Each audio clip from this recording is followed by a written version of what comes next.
If you want 2 free stocks, click on the link in the description box of the video, and Webull is going to give you 2 free stocks when you open up a Webull brokerage account, deposit at least $100 in that brokerage account. Guys, you're going to get 2 free stocks, and they're going to be valued up to $1,850. So if you want that free money, click on that Webull link, open up your new brokerage account today. Hey, what's up guys? Welcome back to the channel. Welcome back to another video. Today I'm going to be talking about how I utilize equity credit lines to fund my investments and make big profit. I've been getting quite a few comments on the YouTube channel and on the Instagram page around equity lines. Specifically, what is an equity line? How do I get an equity line? How much does an equity line cost? So I thought I'd make a video today to cover those areas. Now, I've utilized equity lines for 25 years, guys, to facilitate the majority of my investments.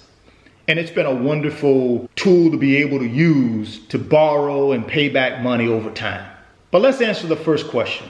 What is an equity line? With an equity line, it's a revolving line of credit. I can borrow against it, I can pay it back, and I can continue to do that. Reuse it, pay it back, reuse it, pay it back. And normally the draw period on these equity credit lines, at least in my experience, is about 10 years. It can be secured by land, a residential home, commercial building, special purpose building. What the financial institution will do is when you come to them and ask them for an equity line secured by one of these types of real estate, they're going to send an appraiser out to appraise the property.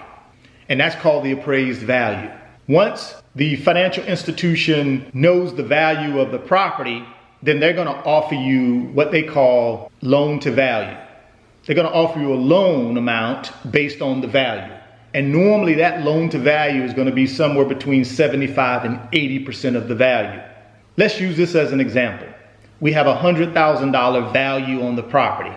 $100,000 value, they lend you 80% of that. So you got a potential of $80,000 equity. But you have to subtract out a first mortgage if you got one. If you don't have a first mortgage, you own the property outright, then you have the potential to have an $80,000 equity line. If you do have a first mortgage, and let's just say you owe $50,000 on it, then they have to subtract out that $50,000 because it's already obligated to a different lender, which reduces your potential equity down to $30,000. So now you know you got a $30,000 potential equity in the property. So then at that point, you have to figure out, and you negotiate this with the lender, what type of costs are going to be associated with you getting that equity line. It's very competitive out there. There are a lot of financial institutions that are doing equity lines. They want to do equity lines. The economy is somewhat stable. Unemployment is low. So that means a lot of people got jobs and they can repay that line. And real estate values and the real estate economy is doing very well.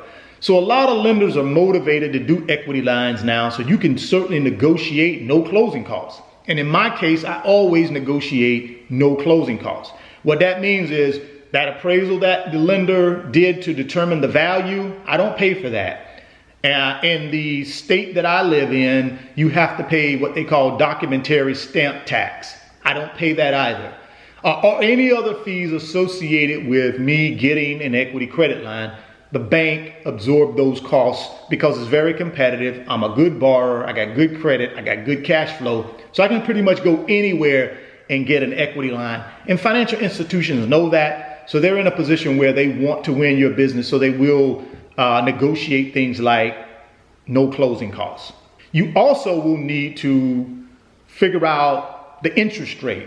Now, the interest rate in most cases, or at least in my history of dealing with equity lines, is normally the prime rate plus a spread. So since I'm a good borrower and I can go pretty much anywhere and get an equity line, I will negotiate a percentage off of the prime rate. Instead of them charging me prime plus, I negotiate prime minus. The way I utilize my equity line is I take my equity line and I use that money to invest in other projects. It can be luxury watch sales.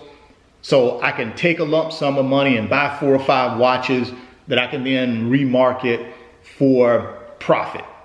Or I can take that equity line and I can take a piece of it and I can put a down payment on a piece of real estate. That's going to generate income. I can take that equity line and I can take that cash and I can put it in the stock market, which is going to generate income as well as hopefully appreciation on that money as well. Now, how do I calculate the cost associated with me borrowing that money? Remember, we talked about my interest rate, which is a variable, and all variable means is it can fluctuate. It's not a fixed interest rate. And normally with the prime rate, it changes, or it could change every 90 days. So it's not going to change daily, it's not going to change weekly, it's not going to change monthly. Normally when the prime rate changes, it changes once a quarter. And normally you know it's going to change because the Federal Reserve, they normally meet once a quarter, and if they feel like the economy is growing too fast or it's not growing fast enough, either they're going to leave the Fed funds rate alone, or they're going to increase it or decrease it, which will directly impact the prime rate. So you kind of know once a quarter exactly what your costs are going to be. So in my case, my cost, let's say for instance, I took $10,000 and I wanted to invest it into luxury watch sales. I would take that $10,000 and then I would basically figure out what my cost would be to borrow that money from my equity line. Now my rate is 4.49, so I know I need to do the math. And typically when you do the math on that on a monthly basis, it's going to cost me about $38 to borrow that $10,000 from my equity line. So for instance, I put that $10,000 in luxury watch sales and I make $12,000 on that $10,000. But so if I made $12,000 in luxury watch sales, I borrowed 10 plus the interest, I walk away from that deal making $1,800, which is a pretty good deal. Same thing with real estate. Say I'm buying a $250,000 property and I need to put 20% down on that property. I would take that money, that 20%, I would take it out of the equity line, I would put it in the property as a down payment, and the way I would pay the equity line back is out of the cash flow of the rental property from the rental income. Every month I would put that as a line item in my expense category on my real estate property, and then each month I would pay the interest owed on that down payment money out of the rental income. And then when I exit the property, I would simply pay off the down payment amount that I borrowed from the equity line. Again, no money out of my pocket. It was off of the equity line, and the investment paid for all of the interest. Over the last 25 years, that's how I've built a real estate portfolio. That's how I've built luxury watch sales. That's how I built my stock market investments, through utilizing smart money. And smart money is utilizing the equity in real estate. So guys, that's an equity credit line, how I use them to fund my investments. And I've made a lot of money doing that, guys. No money out of my pocket, just using equity lines. So I would tell you, think about it, research it. If you're in the market for one, make sure you negotiate your closing costs. No closing costs. Get the very best rate you can get, variable rate you can get. Always get prime minus. If you're a good borrowing candidate, you should be able to do that. And utilize those equity lines smart. They're short-term borrowing instruments. Sometimes I do use them long-term on real estate, but that's because I've been doing it for a long time. I really understand what I'm doing. Well, guys, if the video was helpful, please consider giving me a thumbs up. It helps the channel and it helps me as well. If you're stopping by the channel for the first time, please consider subscribing and share the video. Thoughts become things. If you can see it in your mind, you can hold it in your hands. Guys, keep chasing your greatness, and I'll catch you on the next video. Peace. If you want 2 free stocks, click on the link in the description box of the video, and Webull is going to give you 2 free stocks when you open up a Webull brokerage account, deposit at least $100 in that brokerage account. Guys, you're going to get 2 free stocks, and they're going to be valued up to $1,850. So if you want that free money, click on that Webull link, open up your new brokerage account today. Today's video is sponsored by my company, RF Financial Consulting.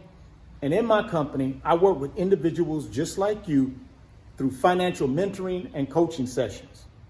And in those 1-hour sessions, we talk about strategies to help you get to your financial freedom, whether it be through real estate investing, stock market investing, creating additional streams of income, credit card arbitrage, or starting and growing a business. If that's something that you might be interested in, there's an email address in the description box of the video. Send me an email and let's discuss if I'm the right fit for you.